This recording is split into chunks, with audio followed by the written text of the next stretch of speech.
Well, good morning, everyone. I am so glad to be back from my vacation. It was a successful vacation where my family and I were deer hunting. Well, I wasn't deer hunting, but my family was, and 3 people got 4 deer. So that's a good odds there. It was a really good time down in Indiana. Now, I have to say that it's a surprise that John introduced Stephanie as our church secretary. Because when I first came here, he offered her, I think it was a candy bar or something like that, if she would say that she was John's secretary. So, yes, there's that sort of rivalry that goes on between us. But this morning we are looking at Doctrina de Fide, which is the last of our series of these great doctrines of faith. These are doctrines that lead to faith. That's what we're focusing on. We're not saying that one doctrine is greater than another or anything of that sort, but rather these lead to faith. Well, in my high school years, I fully admit that I became a nerd. Okay, it's true. Although I was on the wrestling team, and I was also on the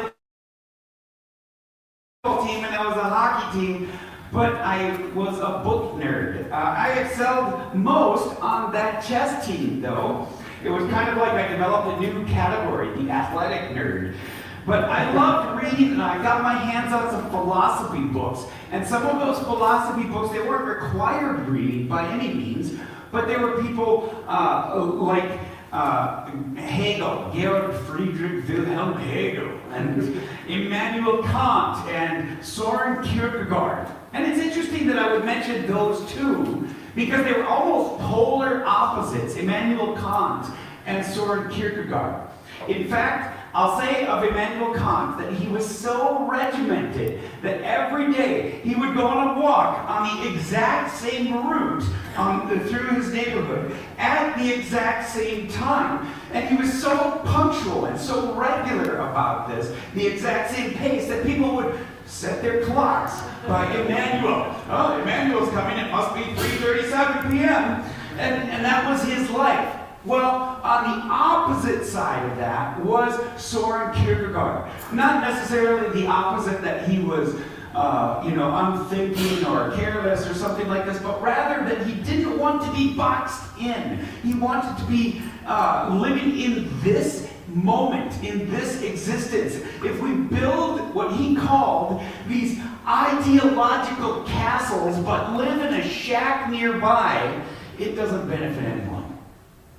But if we live in the existence of our philosophy, that benefits people.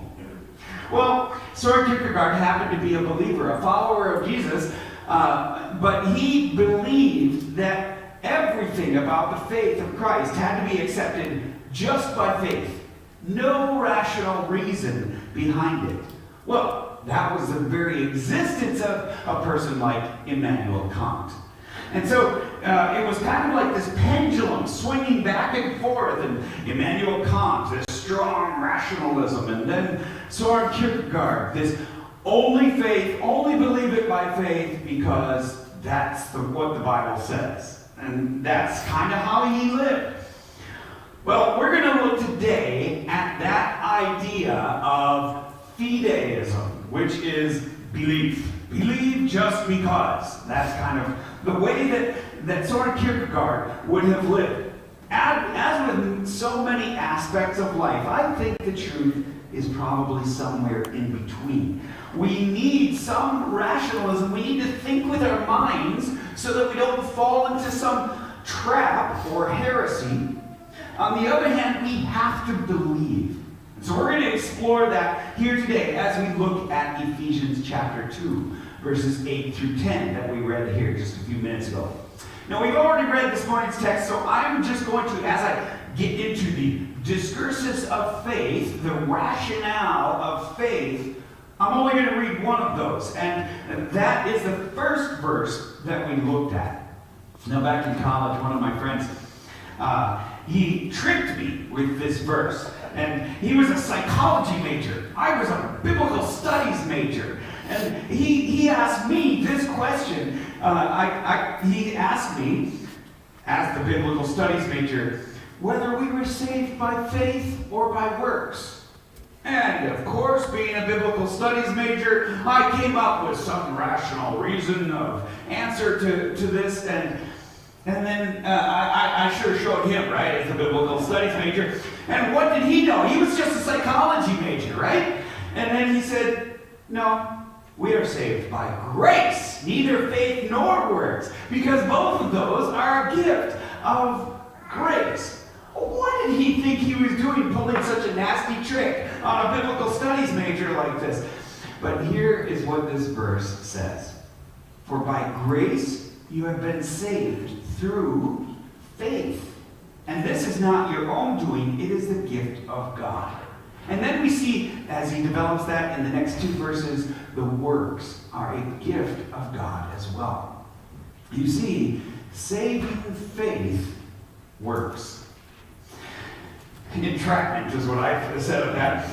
He had no right to trick a Bible student major like that, but what this means is that our faith is a gift from God. So in these past 4 weeks, as we have looked at apologetics and reasons to believe, understand that those reasons are also a gift from God.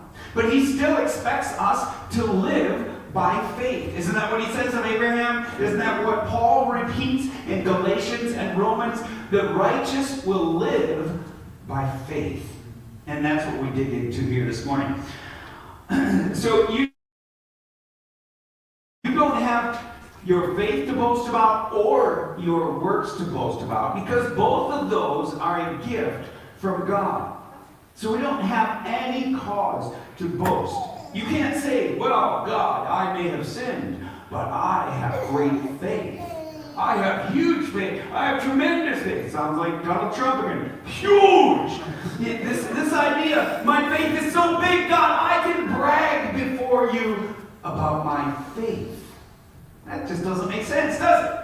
And that's exactly what Paul is saying, is that your faith is a gift to you.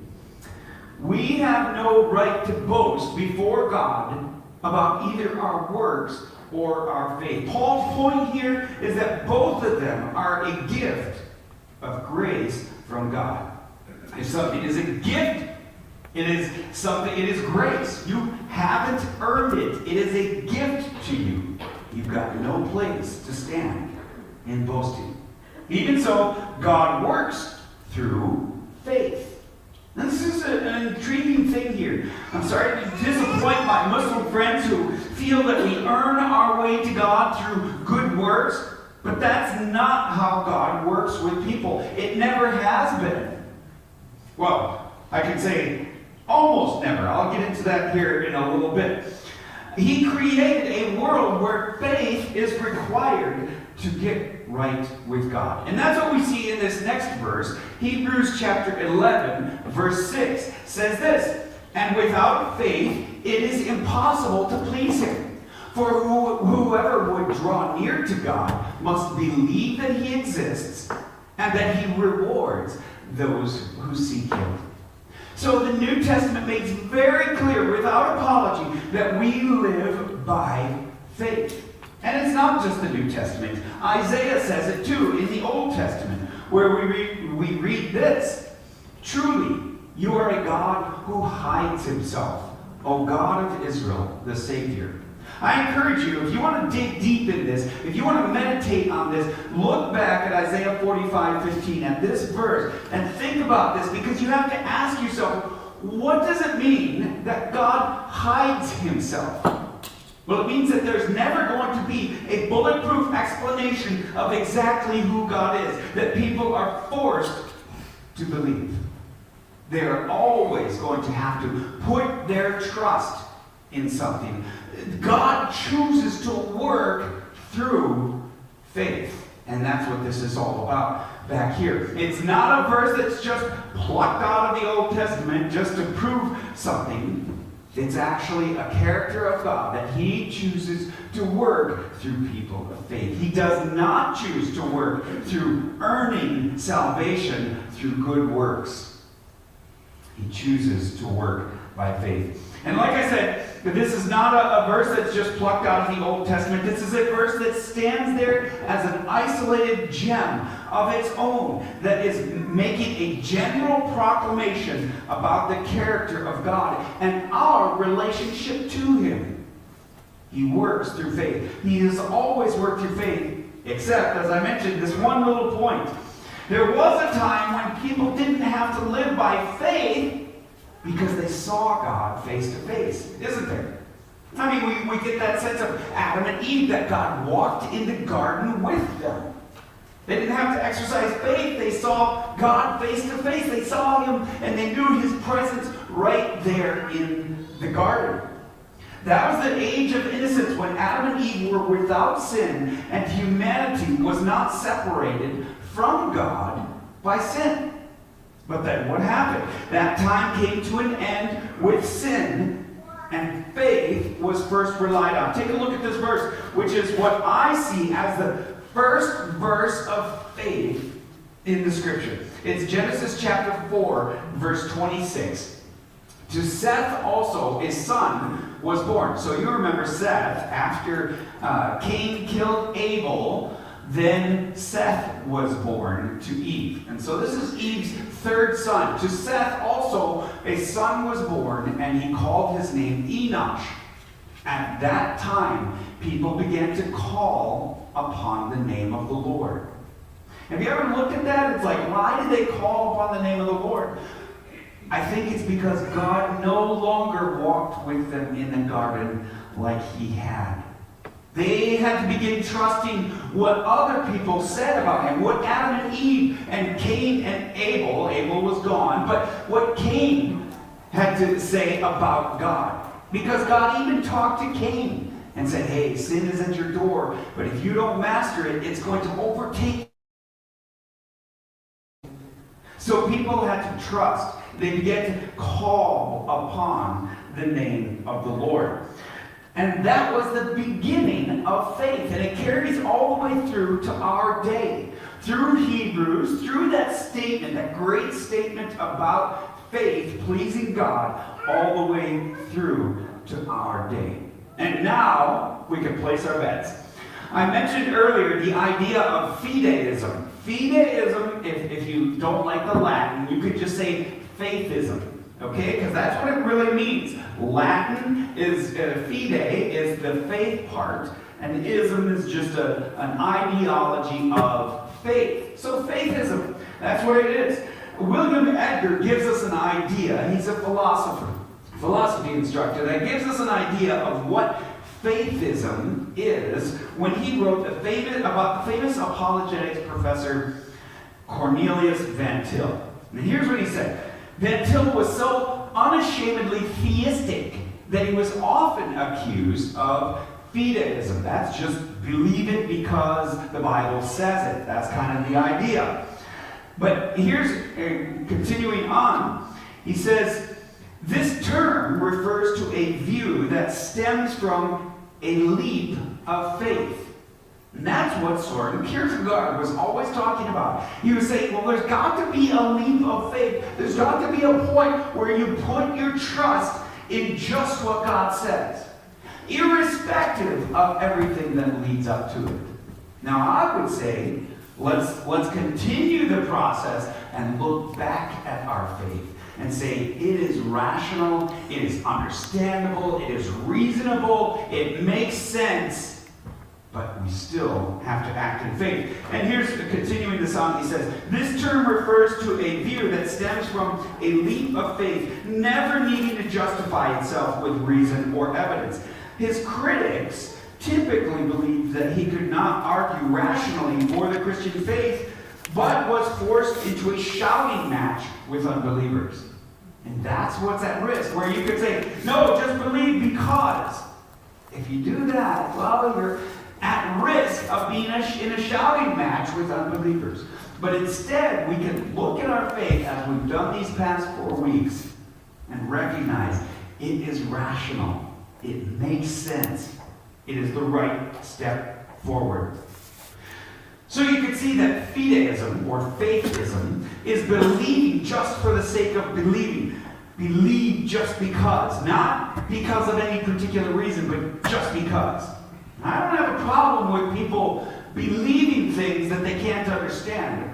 But on the other hand, when you get to a point where something doesn't make sense, where it doesn't quite, and I'll give you an example. I mentioned my Muslim friends. They believe, for example, that the human embryo comes from a clot of blood.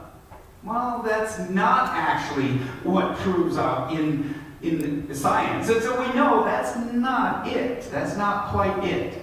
It comes from a fertilized egg, right? And so I look at that and I say, no, I can't just believe that. I have to instead have rational reason to believe it. I pointed out a few weeks ago that one of the questions that I was asked at the end of the service is it's not enough just to believe everything and anything that is told us. There are plenty of terrorists in the world that think they are doing what is good, that think they are serving God. And yet, what they're actually doing is acting on this faithism. I'm just believing it just because. And they're ignoring valid reasons to believe in Jesus another way, a better way. There are reasons to believe. I shared with you a few months ago about the story of the conversion of Blaise Pascal and his famous quotation, "Fire," and how that just took hold of him. It was so meaningful to him that he wrote it on a piece of paper and sewed it into his cloak that he kept with him the rest of his life. Now, people today don't do that. Some people don't want to throw themselves into faith that much. Other people just don't have the ability to sew, and they don't wear clothes. And so they're not going to sew it into their cloak that they keep with them their whole lives. But Blaise Pascal was really a mathematical genius. His prodigious work in probability, for example, accomplished something that had eluded thousands of years of mathematicians before him. His contribution to Christianity is what's called Pascal's wager. Now, I want to warn you that if you ever go hiking with me, if it's a 5-mile hike, we're probably... And the reason for that is all the rabbit trails that I take. Oh, look at this over here. Oh, squirrel, literally, squirrel. Let's go find the squirrel. So those are and in fact, I'm on one of those rabbit trails for my sermon right now. A few months ago, I started exploring topics for my doctoral dissertation. And I was impressed by the idea of how we make rational decisions. And so I picked up a book on making rational decisions. And that was a 250-page rabbit trail that I took on. And then I got back to my dissertation topic. You could see how I talk about, putting on a few extra miles here. Well, that book was titled Taking Pascal's Wager. And it's all about Pascal's wager. The author of that book, who's a professor of philosophy at the University of St. Thomas, he really develops this idea of Pascal's wager even today against modern atheism. And the wager goes like this. Let me just explain it. First of all, there are a couple of presuppositions. God either exists or he doesn't exist. That's what you have to face. And then you must choose either to live a life that is consistent with serving God or not. You have to play the game. All right? Now, if God does not exist, so let's put that over here. If God does not exist, and you choose to live as though he does not exist, you neither win nor lose. You get to the end of your life, and you die, you're neither better nor worse. Now, if God does not exist, so back over here again, and you choose to live as though he does exist, you live a quality, good life, honorable, that service life, well, you neither win nor lose, do you? Because if God doesn't exist, you've neither gained nor lost anything. On the other hand, if God does exist over here, and you choose to live as though he doesn't exist, you get eternal damnation and punishment. Eternity is really big. Okay, that's a long time. On the other hand, if God does exist and you choose to live for God, you get infinite joy and happiness. What Pascal did was he put actually a statistical analysis to this to say that if it is as likely as not that God does exist, it always pays off for you to live as though he does exist. To live over here. This is the rational thing to do. Don't think for a minute that it is irrational for you to follow Jesus. It is the rational thing for you to always follow Jesus. And then we find out through the experience that we have with God that he does exist. He confirms that to us. Even as we've talked about over the past 4 weeks, he has these reasons, this rationale, this impetus for us to believe, and then we have this experiential joy that we can't explain because we live for Jesus, not for ourselves, which would be the case over here. So that's Pascal's wager. What will you do? That's the question. You have to play the game. You have to live on one side or the other. Are you going to live for the world and for yourself and for your own pleasure, for your own power? Or are you going to live for God, which is the rational thing to do? What will you do? If you take anything away from these 5 sermons, I hope this is it. I hope this point right here is what you take away. That it makes sense, that it is the right step of faith for you to live for God and not for yourself. Jesus asked his disciples, "Who do you say that I am?" Have you ever thought about that question? It is the most important question ever asked. Ever, of anyone.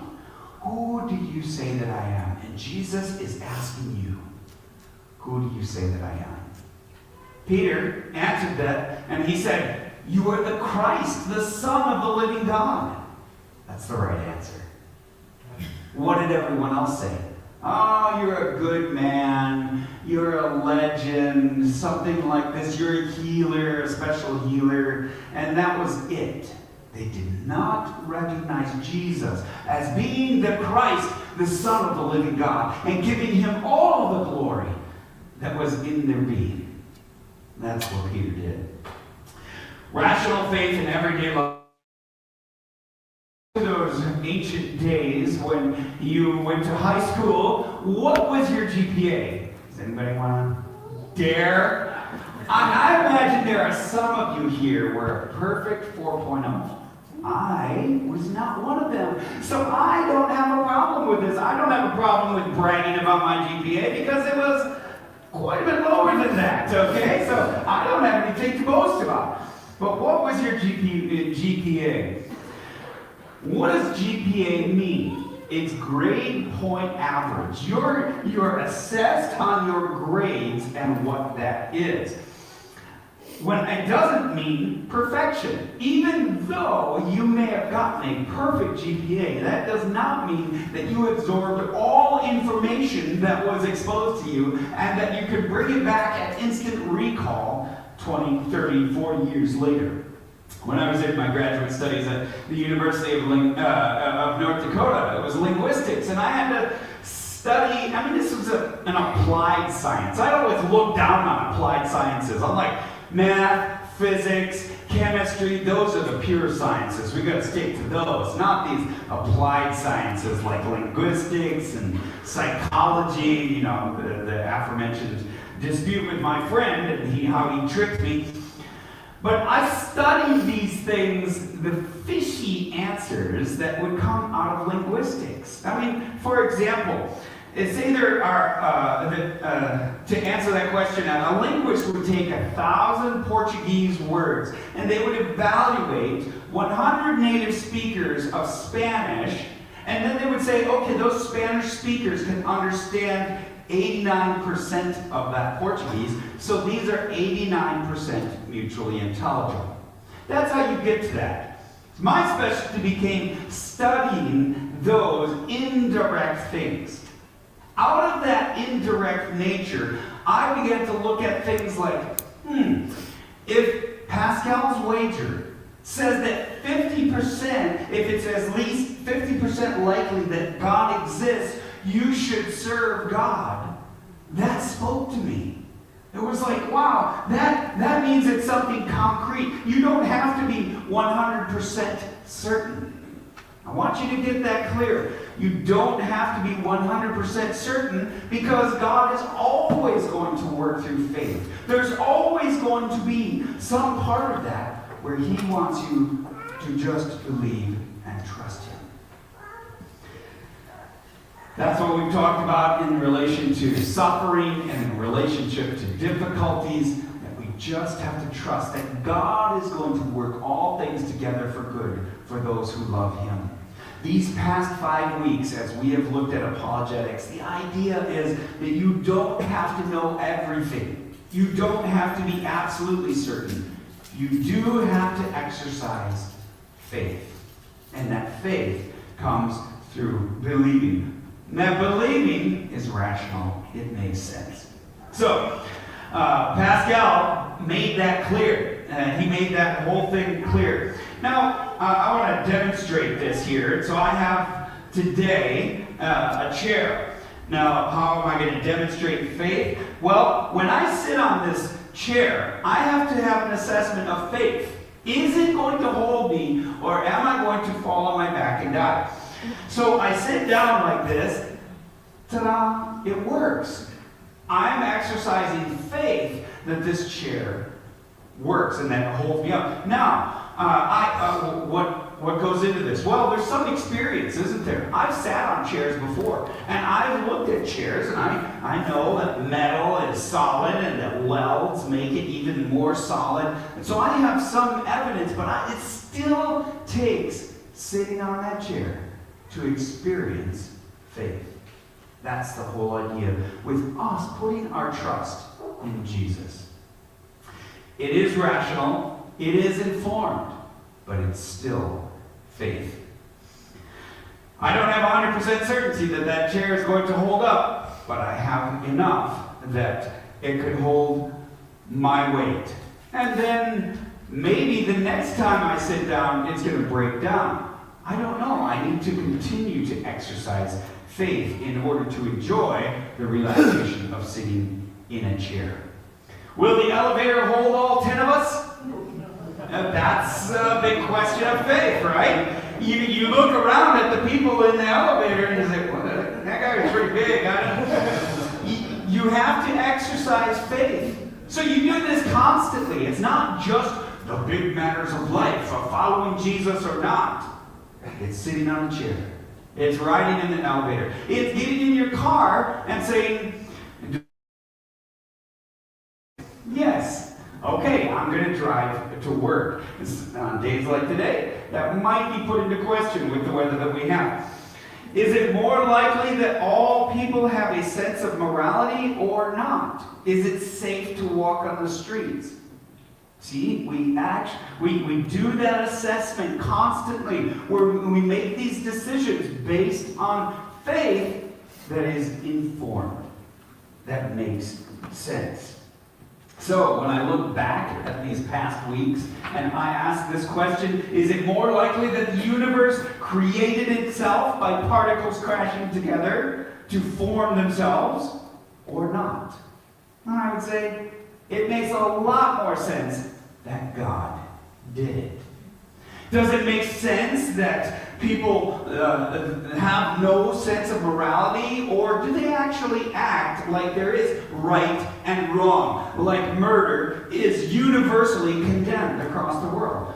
Well, yeah, people act like that, and that indicates that God is there as the one who set up that instance of morality.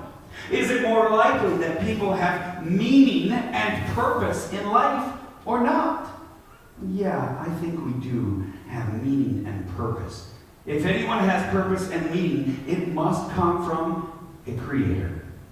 God exists. Is it more likely that Jesus rose from the dead or not.